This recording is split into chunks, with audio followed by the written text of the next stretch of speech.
एक चीज, बहुत कॉमन चीज ये है कि अगर आप पत्रियों को देखेंगे, जो पत्रियों की बात कर रहा हूँ यहाँ, मैं पत्रियों की बात कर रहा हूँ मैं, कि जब हम अगर पत्रियों को देखेंगे तो पत्रियों में भिन्न भिन्न लेखक भिन्न भिन्न चर्चेस को लिखे हैं वो पत्रियां, और जब उन्होंने उन पत्रियों को भिन्न भिन्न चर्चेस को लिखा है तो हर एक लेखक ने, वो भले से पौलुस, पतरस, यूहन्ना, यहूदा, याकूब, कोई भी क्यों ना हो, उन सभी ने शत्रु से अर्थात शैतान से सामना करने के लिए अलग अलग वचनों के द्वारा अलग अलग बातें हमें शिक्षा में दी है।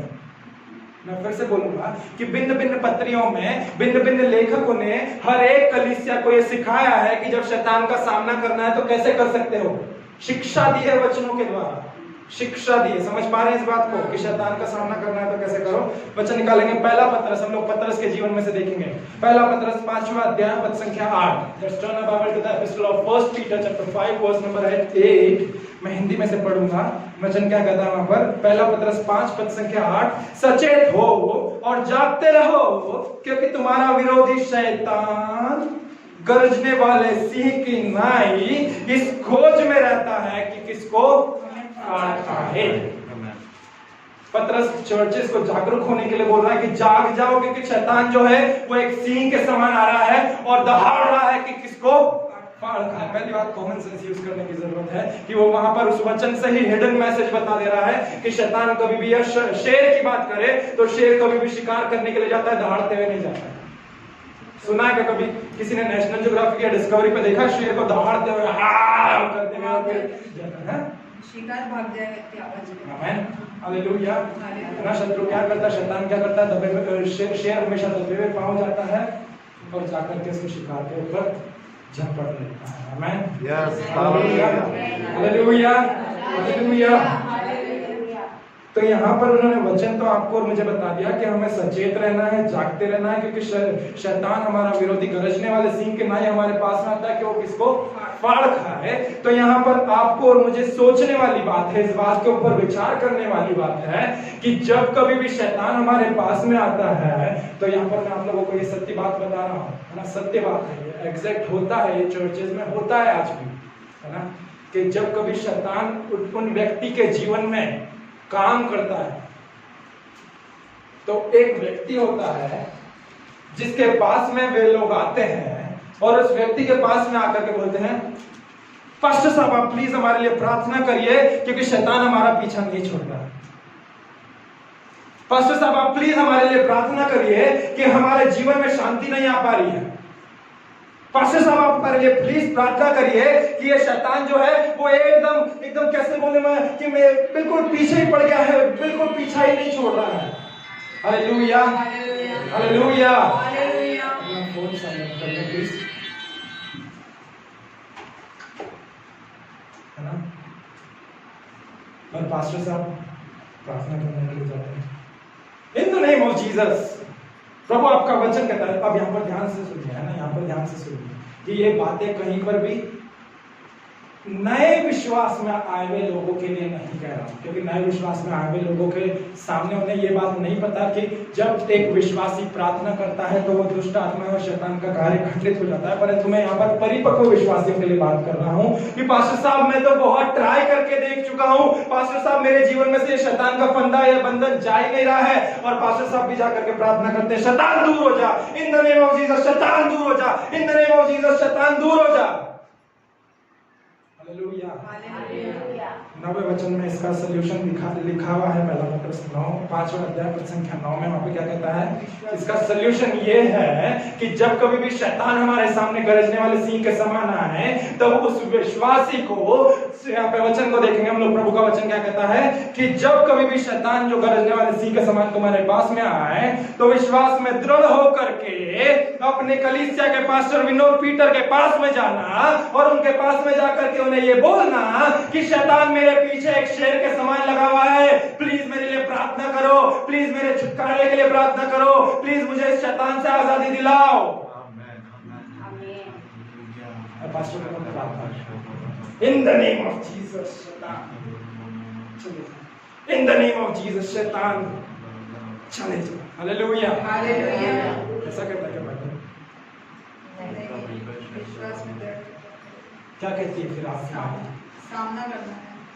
हालेलुया। हालेलुया। ये बात परिपक्व विश्वासियों के लिए बोल रहा हूँ, है ना, मैच्योर बिलीवर के लिए बोल रहा हूँ कि those who are strong in faith, उन्हें विश्वास में दृढ़ होकर, English Bible says more specifically that you need to stand firm, हमें विश्वास में दृढ़ होकर के खड़े होना है और शत्रु का सामना करना है। और उसके बाद में जब प्रभु का वचन क्या कहता है कि सामना करो कि तुम्हारे भाई जो संसार में है ऐसे दुख भुगत रहे हैं। एक चीज आपको और मुझे इस वचन से सीखने को मिलता है कि विश्वास और सामना करना, परंतु इंग्लिश बाइबल इसे बहुत और अच्छे से बताती है कि resist him firm in your faith, है ना, उसका विरोध करो। पता है यहाँ पर एक्चुअल में होता क्या है? अगर मैं जो इस पिक्चर को आपके सामने प्रदर्शित कर रहा हूँ कि उदाहरण के तौर पर मैं एक विश्वासी हूँ, मैं प्रभु के वचन को जानता हूँ, मैं 6-7 साल हो गए अच्छी कलीसिया में जा रहा हूँ, मेरे जीवन में शैतान ने कोई सी भी गलत चीज को लेकर के आ गया, मैं पास्टर के पास में दौड़ा, पास्टर प्लीज मेरे लिए प्रार्थना करिए। पता है क्या कर रहा हूँ मैं? पास्टर को अपने और शत्रु के बीच में, शैतान के बीच में बिचवाई करने के लिए खड़ा कर दे रहा हूं कि पास्टर मैं आपके जस्ट पास्टर मैं तो उस पलंग के कोने पे वहां पे बैठा हूं, आप वो शैतान उस दरवाजे से नहीं वो वाले दरवाजे से आने वाला है, तो आप बस उस दरवाजे को थाम के रखो और उसको पकड़ के रखो कि वो कुछ भी हो जाए शत्रु मेरे जीवन में आने वाला ना हो सके। Hallelujah, hallelujah, hallelujah. तो इसका सलूशन कहां पर मिलता है? विश्वास में दृढ़ रहो, सामना करो। सामना कैसे कर सकते हैं? जब प्रभु के वचनों का अंगीकार करो। Hallelujah, hallelujah, hallelujah. और जब शैतान हमारे सामने दहाड़ने वाले, पहाड़ खाने वाले शेर के समान आता है, तब मैं आपको बोलूंगा कि आपको शैतान को उसकी पोजीशन याद दिलाना जरूरी है। जो उसकी करंट पोजीशन है, जहां पर वो विराजमान है, वो चीजों को आपको याद दिलाना जरूरी है कि नहीं नहीं नहीं नहीं शैतान तू देख अभी इस समय ऐसा सोच रहा है, परंतु प्रभु का वचन कहता है कुलुस्सिया 2 अध्याय पद संख्या 15 में कि मसीह यीशु ने कलवरी क्रूस पर तेरी सारी प्रधानता का, तेरे सारे अधिकारों का खुल्लम खुल्ला तमाशा बनाया है, इसलिए तू हारा हुआ है। और मेरा यीशु मसीह रोमियो 8 अध्याय पद संख्या 37 के अनुसार मेरा यीशु मसीह मेरी ओर है, मेरा विरोधी और कौन हो सकता है? इसलिए मैं यीशु मसीह में विजेता हूं और तू हारा हुआ है। Hallelujah. I am a winner man through Jesus Christ and you are a loser man through Jesus Christ। तू भी यीशु मसीह के कार्य ही के कारण हारा हुआ है। आमेन, हालेलुया। समझ पा रहे हैं कि नहीं समझ पा रहे हैं? Hallelujah, hallelujah. अगर हम याकूब की पत्री को देखें तो वहां पर बहुत अच्छा कॉमन सा वचन है जो आप सब लोग जानते हैं। याकूब 4 पद संख्या 7 में क्या कहता है कि इसलिए परमेश्वर के अधीन हो जाओ और शैतान का सामना करो तो वह तुम्हारे पास से भाग निकलेगा। आमेन, हालेलुया, हालेलुया। एक चीज आपको और मुझे इससे बहुत अच्छे से सीखने को मिलता है प्रभु के वचनों के द्वारा कि जब कभी भी हम बात कर रहे हैं तो आपको और मुझे हमारे विश्वास का युद्ध कैसे लड़ना है प्रियो। It can be only and only done by standing firm in the faith। अब यहाँ पर एक बहुत ट्रिक वाली बात पता है क्या है कि ये जो विश्वास में स्थिर खड़े रहने की जो बात कर रहा है वो व्यक्ति खुद विश्वास में स्थिर खड़ा नहीं रह पाया। कितने लोग पतरस की कहानी को जानते हैं? कम ऑन, सोने वाले बोले praise the Lord. Hallelujah, hallelujah. ना ये पतरस खुद यहाँ पर जो बोल रहा है विश्वास में स्थिर खड़े रहो और शत्रु का सामना करो, ये खुद पतरस जब यीशु मसीह ने बोला था कि हे पतरस डर मत मैं हूं, पतरस बोलता है हे यीशु मसीह अगर तू है तो मुझे भी आज्ञा दे कि मैं आने वाला हूं। सबको ये विश्वास में स्थिर खड़ा नहीं रहता है, परंतु वो कहता है ना देयर इज अ सेइंग कि हम हमारी गलतियों से ही सीखते हैं। तो वो भी उसकी गलतियों से ही सीखा और इसीलिए उसने पहला पतरस 5वें अध्याय में जाकर के इस चीज को मेंशन करा कि जब शत्रु हमारे सामने आता है तो हमें कैसे खड़े रहना है, विश्वास में स्थिर खड़े रहना है और उसका सामना करना है। आमीन, हालेलुया, हालेलुया, हालेलुया। दूसरी बात ये कि पास्टर साहब टू बी ऑनेस्ट परिपक्व विश्वासी के लिए कोई नहीं होते हैं शत्रु का सामना करने के लिए। पास्टर साहब कहीं पर भी आपके लिए सेंटर फॉरवर्ड पोजीशन में आपके जीवन को घेर करके नहीं रखेंगे कि नहीं मैं सेंटर फॉरवर्ड पोजीशन में इस समय पर डिफेंड या अटैक में या ऑफेंड होते हुए खेल रहा हूं और शत्रु तू जो है तो उधर उस तरफ की रहे, बिल्कुल गोलकीपिंग की साइड में रहे, मैं सब संभाल लूंगा, मैं इधर ये शत्रु की जो फुटबॉल वो बॉल है ना उसको आने ही नहीं दूंगा। हालेलुया। हालेलुया। उन परिपक्व विश्वासियों के लिए जो प्रभु की आत्मा से जन्मे हुए हैं, भरे हुए हैं, जो नया जन्म पाए हुए हैं, जो प्रभु के वचन के ऊपर बलवंत होते हुए गए हैं, उनके लिए पास्टर साहब इस रोल को करने में फिट नहीं बैठते हैं। हालेलुया। परंतु पास्टर साहब वचन के द्वारा, फिर पास्टर साहब का क्या काम है? पास्टर साहब वचन के द्वारा उन परिपक्व विश्वासियों को शिक्षित करते हैं कि भैया तुम्हारे जीवन क्षेत्र में जब कभी भी शैतान आता है तो वो तुम हो जिससे शैतान को भगाना है। हालेलुया। हालेलुया। मेरा तुम्हारे लिए मध्यस्थता करना, मेरा तुम्हारे लिए प्रार्थना करना कोई फायदेमंद नहीं रहेगा जब तक तुम मुझ पर आश्रित होगे, परमेश्वर के वचन के ऊपर नहीं। हालेलुया। ये बहुत प्रैक्टिकल चीजें हैं हमें। हालेलुया। हालेलुया। वचन कहता है वहां पर कि तुम बीमारों के ऊपर हाथ रखोगे, वे लोग चंगे हो जाएंगे और तुम दुष्ट आत्माओं को निकालोगे। दैट मींस शत्रु के सताए हुए लोगों को तुम निकालोगे। परंतु वो नए लोगों के लिए, वे लोगों के लिए बात कर रहा है। वो आपको कॉन्टेक्स्ट में देखना जरूरी है कि वे उन लोगों के लिए बात कर रहा है जो प्रभु को जानते ही नहीं थे, क्योंकि वो प्रभु को जानते ही नहीं थे, इसीलिए दुष्ट आत्मा से पॉजेस्ड थे। आमेन।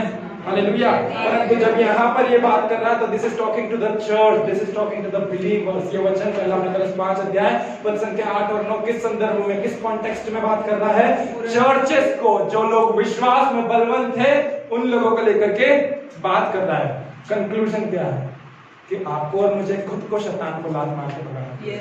बहन शैरिल का शैतान बहन शैरिल नहीं निकाल सकती, और बहन शैरिल का शैतान बहन शैरिल नहीं निकाल सकती। मतलब दैट डजंट मीन कि उनके अंदर शैतान, परंतु मैं कहता हूं उनके जीवन में से बहन शैरिल के जीवन का शैतान बहन शैरिल नहीं निकाल सकती। कि चलिए ठीक है ना शैरिल दीदी, आज मैं आपका शैतान निकाल देती हूँ। ठीक है ठीक है ठीक है, आज शैरिल मैं आपका शैतान निकाल देती हूँ। आपके जीवन में जो शैतान काम कर रहा है, शैतान हमारे जीवन में, खुद के जीवन में खलबली मचाता है, तो वो हमारा काम है कि हम उस शैतान को हमारे विश्वास में खड़े होकर के प्रभु के वचन को घोषणा करें, निकालने वाले। हालेलुया। हालेलुया। हालेलुया। पता है शैतान सबसे ज्यादा कहां पर अटैक करता है? कोई बता सकता है कहां पर अटैक करता है?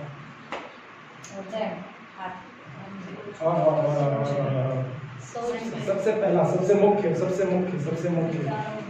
बाहरी रूप से बात करें, बाहरी रूप से विचारों में, हमारे शरीर में। ठीक है। तो क्या हम लोग समय से चूक रहे हैं? हम लोग निकालेंगे इफिसियों 4 अध्याय पद संख्या 25 से 30। इफिसियों की पत्री उसका 4 अध्याय पद संख्या 25 से 30। The book of the epistle of Ephesians chapter 4 verse number 25 to 30। I'm gonna read it out in Hindi में पढ़ूंगा। इस कारण झूठ बोलना छोड़कर हर एक पड़ोसी से सच बोलें। शत्रु सबसे प्रमुख रीति से जहां कहीं पर भी अफेक्ट करता है वो ये है, वो बाहरी रूप से आपके बोलने पर, आपकी सोच में तो कुछ गंदगी आई गई है, परंतु उस गंदगी को आप व्यक्त कैसे करते हैं? बोलने के द्वारा। क्योंकि हम आपस में एक दूसरे के अंग हैं। आगे वचन क्या कहता है? क्रोध तो करो पर पाप मत करो, सूर्य अस्त होने पर तुम्हारा क्रोध ना रहे और ना शैतान को अवसर दो। जब गुस्सा आता है तब झूठ बात बोलते हैं, जब गुस्सा आता है तब हम गाली गलौज करते हैं, जब गुस्सा आता है तब हम गंदी गंदी बातों को बोलते हैं। ऐसा करने के द्वारा सबसे प्रमुख रीति से हम शत्रु को हमारे बोलने के द्वारा हमारे जीवन पर अवसर देते हैं। आमेन। हालेलुया। चोरी करने वाला फिर चोरी ना करे, वरन भले काम करने वाला अपने हाथों से परिश्रम करे, इसलिए कि जिसे प्रयोजन है उससे देने को उसके पास कुछ हो। आगे क्या कहता है वचन? कोई गंदी बात तुम्हारे मुंह से ना निकले, परंतु आवश्यकता के अनुसार जो उन्नति के लिए उत्तम हो, ताकि उससे सुनने वालों पर अनुग्रह हो। और परमेश्वर की पवित्र आत्मा को शौकित मत करो। दैट मीन्स यदि हम अपने मुंह से कुछ गंदी बात निकालते हैं, वी एक्चुअली हम लोग असल में क्या करते हैं? परमेश्वर के आत्मा को शोकित करते हैं और शत्रु को अवसर देते हैं। हालेलुया। हालेलुया। हालेलुया। अंतिम भाग कुछ इस प्रकार कहता है, जिससे तुम पर छुटकारे के दिन के लिए छाप दी गई है। हालेलुया। हालेलुया। हालेलुया। कहने का पूरा कंक्लूजन ये है कि शैतान हमारे जीवन में हमारे बोलने के द्वारा हमारे ऊपर अटैक करता है, हमारे होठों के ऊपर अटैक करता है। हम गलत बातों को बोलते हैं, हम परमेश्वर के प्लान से आउट ऑफ द ट्रैक हो जाते हैं। आमेन, हालेलुया, हालेलुया। एक ऐसी स्टोरी जो है आउट ऑफ द ट्रैक एक कपल की बताई गई है। मैं उनको वचनों को नहीं निकालूंगा, केवल उनको एक संक्षिप्त में बताऊंगा, because we are running out of the time, है ना। एक ऐसी ही स्टोरी देखने को जाती है जहां पर एक जोड़ा रहता है जो आउट ऑफ द ट्रैक रहता है, परंतु परमेश्वर उनके अंगीकारों को बदल देता है ताकि वो ट्रैक पे वापस आने वाले सके। हालेलुया, हालेलुया, अब्राहम और सारा, हालेलुया। सब लोग जानते हैं, सब लोग जानते हैं उस स्टोरी को, है ना, कि वो लोग क्या करते हैं, वो आउट ऑफ द ट्रैक रहते हैं, है ना। उनके नाम का अर्थ कुछ ऐसा नहीं कि बहुत एक राष्ट्रों का पिता नहीं रहता उनका नाम का, है ना, परंतु परमेश्वर उनके रॉन्ग कन्फेशंस को राइट में परिवर्तित करता है कि हे अब्राहम, अब से तू अब्राहम होगा, अर्थात जातियों का पिता। हे सारे, अब से तू सारा होगी। उनके रॉन्ग कन्फेशंस राइट कन्फेशंस में बदल जाते हैं उनके नामों के द्वारा। Hallelujah, hallelujah. उनके नाम परिवर्तन होते हैं और उनके अंगीकार परिवर्तित हो जाते हैं। जो वो आउट ऑफ द ट्रैक उनकी स्टोरी चलती रहती है, जो उनके पास में नहीं रहता है, उसके बाद में वो पूरे ट्रैक पर आ जाते हैं। और इसका रिजल्ट बाय प्रोडक्ट में क्या देखने को मिलता है कि आपका सही अंगीकार, सुनिए इस बात को, आपका सही अंगीकार परमेश्वर की योजना को आपके जीवन में एक्टिव कर देता है। जब वो लोग गलत अंगीकार कर रहे थे, they were skipping the plan of God, वो परमेश्वर की उस योजना को अपने जीवन में लागू होता हुआ नहीं देख रहे थे। बट द मोमेंट जब उनके नाम चेंज हुए, उस पल के बाद से जब जब उन्होंने कन्फेस करा कि हे अब्राहम जातियों के पिता, हे सारा जातियों की माता, उन्होंने उस परमेश्वर की योजना के ट्रैक में वापस आ गए। और वो योजना के ट्रैक में जब वापस आए तो जो चीजें उनके लिए असमर्थ लग रही थी, वो चीजें बाय प्रोडक्ट बन करके आई।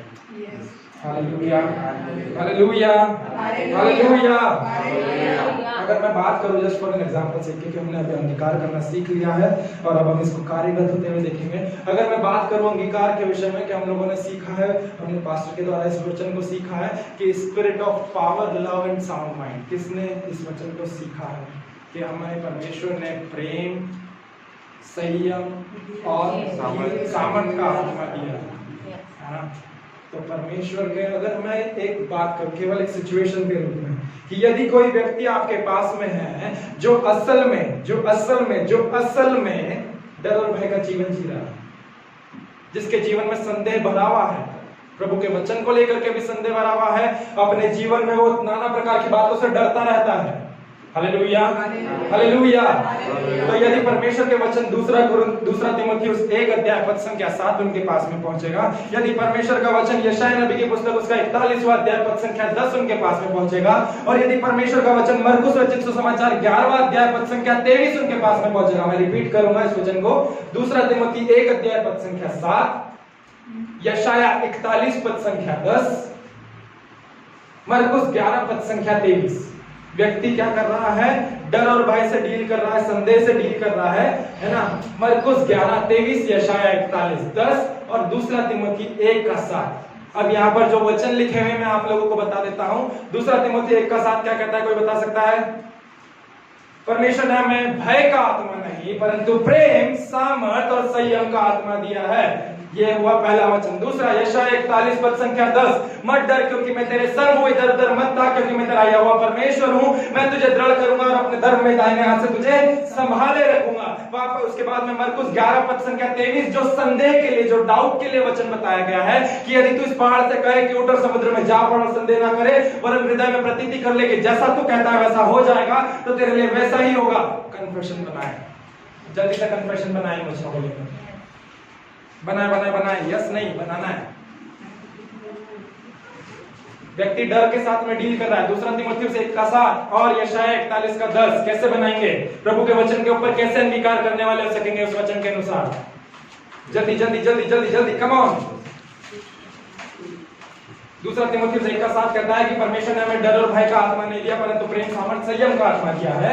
उसके बाद में यशायाह 41:10 कहता है, बहुत कॉमन वचन है, ये याद है, मैं बाइबल में से भी नहीं बता रहा हूं आपको, मैंने खोला भी नहीं, मेरे आईपैड में भी नहीं लिखा हुआ है ना। यशायाह 41:10 कहता है कि मत डर क्योंकि मैं तेरे संग हूं, इधर-उधर मत भाग क्योंकि मैं तेरा यहोवा परमेश्वर हूं, मैं तुझे दृढ़ करूंगा और अपने धर्म में दाहिनी हाथ से तुझे संभाले रखूंगा। कम ऑन, कोई व्यक्ति डर के साथ में आ रहा है, उसकी काउंसलिंग करना है आपको, उसको बताना है कि डर और भय का आत्मा नहीं दिया। कैसे बताएंगे, कैसे अंगीकार करेंगे? परमेश्वर ने मुझे भय का नहीं परंतु सामर्थ, प्रेम और संयम का आत्मा दिया है। Perfect, excellent. और परमेश्वर कहता है मैं तेरे संग हूँ, हाँ, इसलिए मैं इधर उधर नहीं ताकूंगा, हाँ, क्योंकि मेरा परमेश्वर मेरा है, हाँ, जो मुझे दृढ़ करेगा, हाँ, और मेरी सहायता करेगा, हाँ, और अपने संग मुझे लेकर चलेगा। Hallelujah, hallelujah.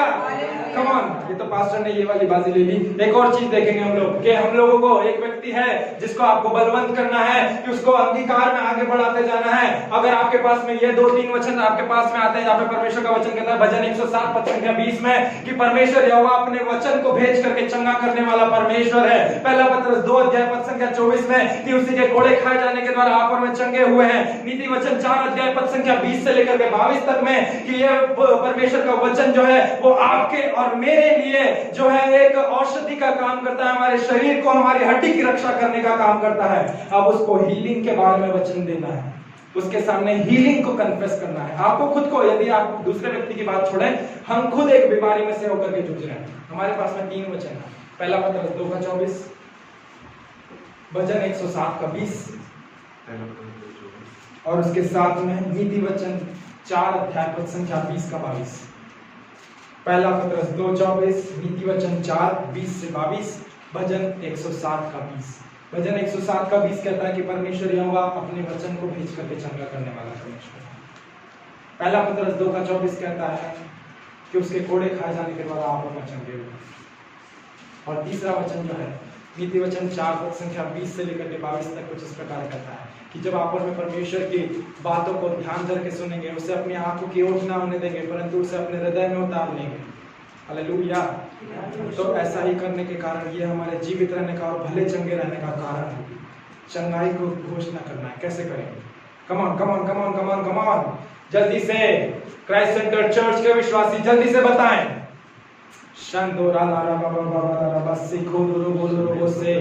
प्रभु के वचन का अंगीकार कैसे करना है? How to confess the word of God। एक एक व्यक्ति एक एक वचन को बता सकता है। कम ऑन, पहला पत्रस 2:24 सबको पता है। तो आपने हमारे लिए हमारे पापों को अपनी दिल पर लिए हुए क्रूस पर चढ़ गया। हमारे लिए, अपने लिए अंगीकार करना है। अंगीकार किसी पड़ोसी के लिए नहीं करना है कि मैं अभी डॉली मामी के लिए अंगीकार कर रही हूँ या डॉली मामी बड़ी मम्मी के लिए। तो आप ही मेरे लिए अपनी देह को हमारे पापों को, मेरे पापों को अपनी देह पर लिए हुए क्रूस पर चढ़ गया, जिससे मैं अपने पापों जिससे मैं धार्मिकता के लिए जीवन बिताऊं, उसी के मार खाने से मैं चंगी हो गई हूँ। Hallelujah, hallelujah, hallelujah. Confession is nothing but personalizing that word of God into your life. Confession जो अंगीकार है वो कुछ और नहीं है परंतु उन हर एक वचन को अपने लिए अंगीकार करना, अपने लिए व्यक्तिगत कर लेना। भजन 107:20। वो अपने वचन के द्वारा मुझको चंगा करता है और जिस गड्ढे में मैं पड़ा हूँ उससे निकालता है। वो अपने वचन के द्वारा मुझको चंगा करता है और जो भी गड्ढे में मैं पड़ा हुआ हूँ उसमें से मुझे मेरा परमेश्वर हालेलुया, हालेलुया, हालेलुया। क्योंकि नीति वचन बहुत बड़ा है इसीलिए हम उसकी ओर नहीं जा रहे, परंतु वहां पर ऐसा है कि जब उस वचन को हम मानेंगे, चलेंगे उसके अनुसार, तो ऐसा ही करने से वो हमारे जीवित रहने का और हमारे मेरे शरीर के भले चंगे रहने का कारण होगा। क्या कारण होगा? जब हम परमेश्वर यहोवा की आज्ञाओं को अपनी आंखों की होठ न होने देंगे परंतु हमारे हृदय में उसे उतार लेंगे। आमीन, हालेलुया, हालेलुया। है ये अंगीकार, ये चीजों को बोल करके मैं वाइंड अप करूंगा इन सब चीजों को लेकर के कि ये जो अंगीकार रहता है ये हमेशा एक चुंबक के समान है। चुंबक को कितने लोगों ने देखा है मैग्नेट को, है ना? क्या मैग्नेट के ईच पोल जो सेम जो क्या बोलते हैं, है ना, ध्रुव साउथ पोल और नॉर्थ पोल जो है वो अट्रैक्ट होते हैं, है ना? कभी भी ऐसा देखा है क्या कि नॉर्थ पोल और नॉर्थ पोल अट्रैक्ट हुआ है? ऐसा ही अंगीकार के साथ है, ऐसा ही अंगीकार के साथ है कि अंगीकार असल में जो चीजें अस्तित्व में नहीं है उन सारी चीजों को लाने की सामर्थ्य रखता है, परंतु स्वाभाविक तौर से आपको बहुत संघर्ष करना पड़ेगा। स्वाभाविक तौर से आपको बहुत संघर्ष करना पड़ेगा, स्वाभाविक तौर से। दैट मीन्स चंगाई के लिए प्रार्थना कर रहे हैं, प्रकट होते स्वाभाविक तौर से नहीं दिखेगा, परंतु मैं बोल रहा हूँ जब अंगीकार दिल से निकला है वो आज नहीं, कल नहीं, 3 दिन नहीं, 4 दिन नहीं, फलवंत होगा। Hallelujah, hallelujah,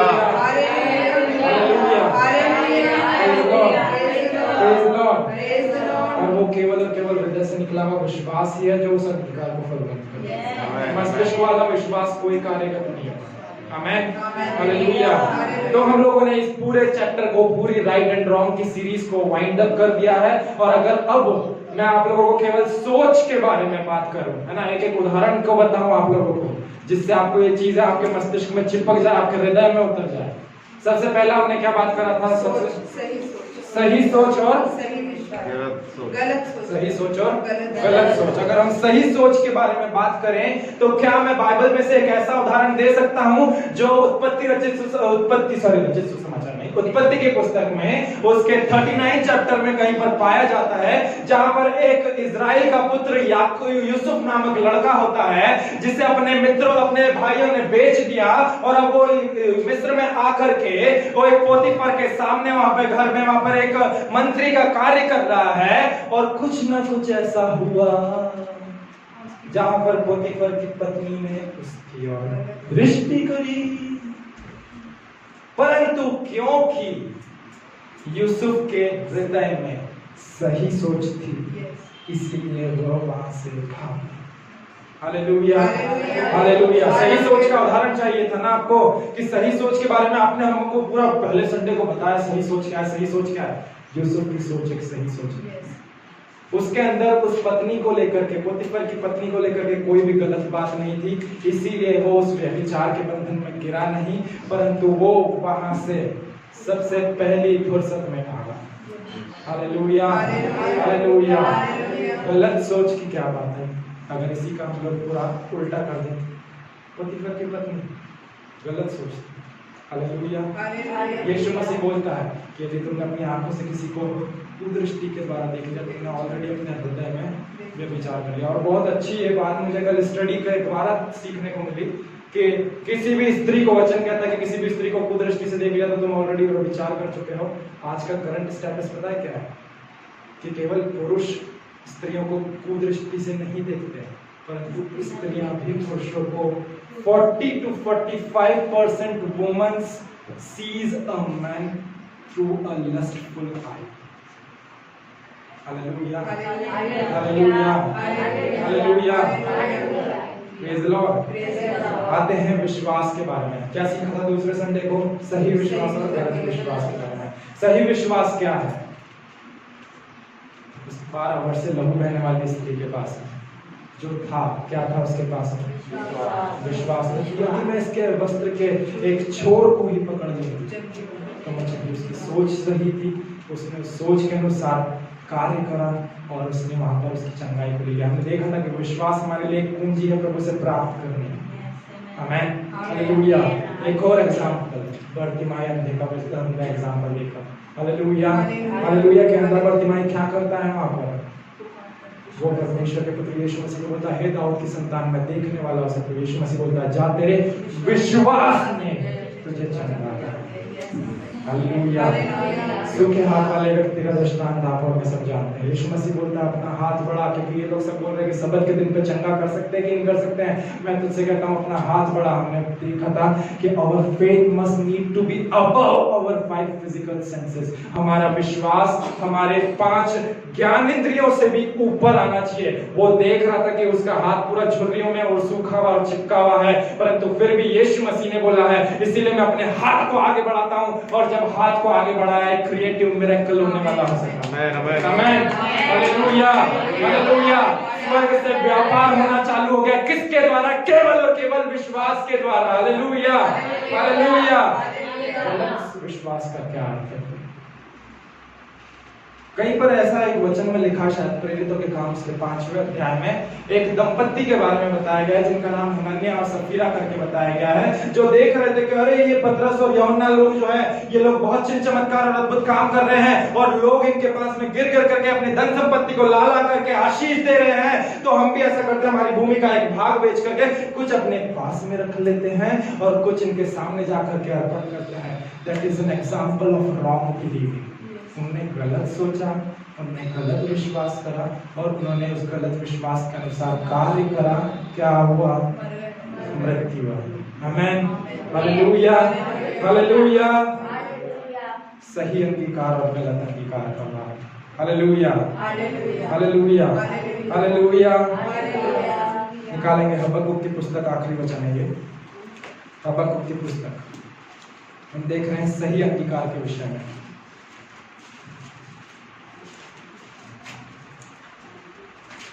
Thank you Lord।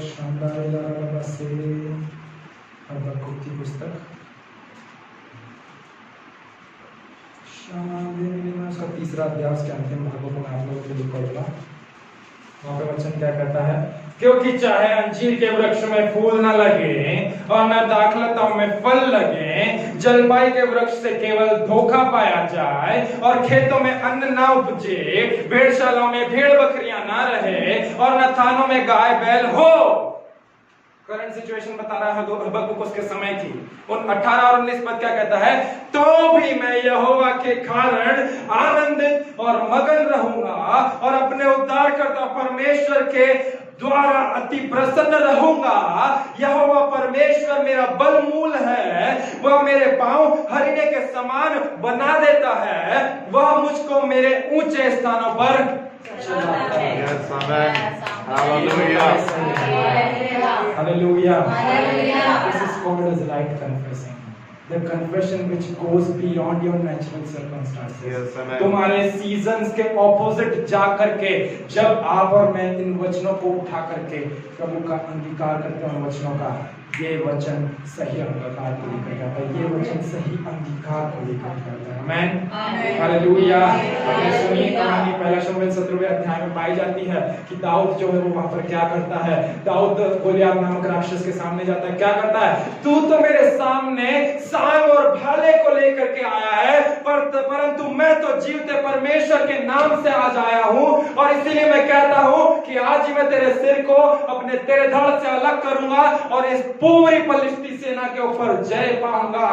उसने स्वाभाविक दृष्टिकोण के परे जाकर के परमेश्वर के वचन का अंगीकार।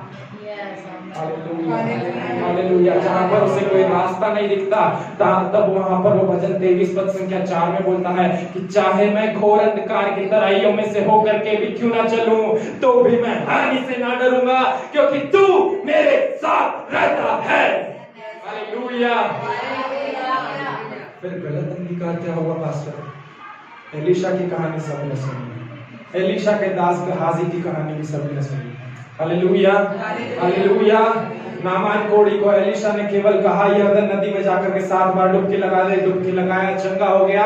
और जब नामान उसे ऑफर करने के लिए आया कि मेरी चंगाई का यह मूल आप स्वीकार करें, एलीशा ने उसे तिरस्कार करा। और जब वो वहां पर आधे मार्ग में नामान वापस जा ही रहा था, तब गहाजी जिसकी सोच गंदी थी, जिसने उस गंदी सोच के अनुसार विश्वास भी गलत करा और जिसने विश्वास गलत करके अंगीकार गलत करा कि एलीशा को जो पैसों की जरूरत है जो आप लाए थे नामान, एलीशा ने मंगाया है पैसा। हालेलुया। गलत सोच, गलत विश्वास, गलत अंगीकार श्राप को लेकर के आया। वचन कहता है कि केवल एलीशा नहीं परंतु उसके आने वाली पीढ़ियां भी उस कोड़ से ग्रसित होगी। हालेलुया। दूसरा राजा में आप इस वचन को पा सकते हैं। परंतु एक और चीज है ना, हम लोग अपने सब इस चीज को लेकर के वाइंड अप करेंगे कि सही अंगीकार और गलत अंगीकार के बीच में एक मॉडरेट अंगीकार रहता है जो कहीं का भी नहीं रहता है, जो कभी भी इधर भी डुलक जाता है और कभी भी इधर हो जाता है। आमेन, हालेलुया। एक एग्जांपल जो हमने देखा है पतरस के जीवन में, प्रभु यदि तू कहता है मुझे कि तू है तो मैं आता हूं, इसीलिए मैंने हृदय में विश्वास कर लिया है, मैंने पहला पैर बढ़ाया है पानी के ऊपर मैं चलने लगा, दूसरा पैर बढ़ाया मैंने चलने लगा, मेरे अंदर हृदय में विश्वास है और मैंने अंगीकार करा कि यदि तू है तो मैं आऊं, और क्योंकि तूने कहा कि है पतरस मैं तुझसे कहता हूं आ, तो इसीलिए मैं तेरे उस वचन को थाम करके हृदय में विश्वास करके मैं आ रहा हूं, मैं आ रहा हूं, मैं आ रहा हूं। अरे एकदम से लहरें चलने लगी, मेरा हृदय का विश्वास जो था वो कहीं से एकदम से शिफ्ट होकर के मस्तिष्क पे आ गया, लहरें चलने लगी, क्या होगा क्या होगा क्या होगा क्या होगा क्या होगा, कहीं मैं डूब ना जाऊं। ये दो चीजें मनुष्य का अधिकार है जो कहीं ना कहीं पर हृदय का विश्वास को भी कार्यरत करता है और जो कहीं ना कहीं पर मस्तिष्क के ऊपर भी शिफ्ट कर जाता है। हमें एक साइड पे शिफ्ट करना, प्रभु का वचन कहता है हृदय से विश्वास तो हृदय से अंगीकार भी करना। हमें गलत अंगीकार श्राप को लेकर के आता है, सही अंगीकार जीवन को लेकर।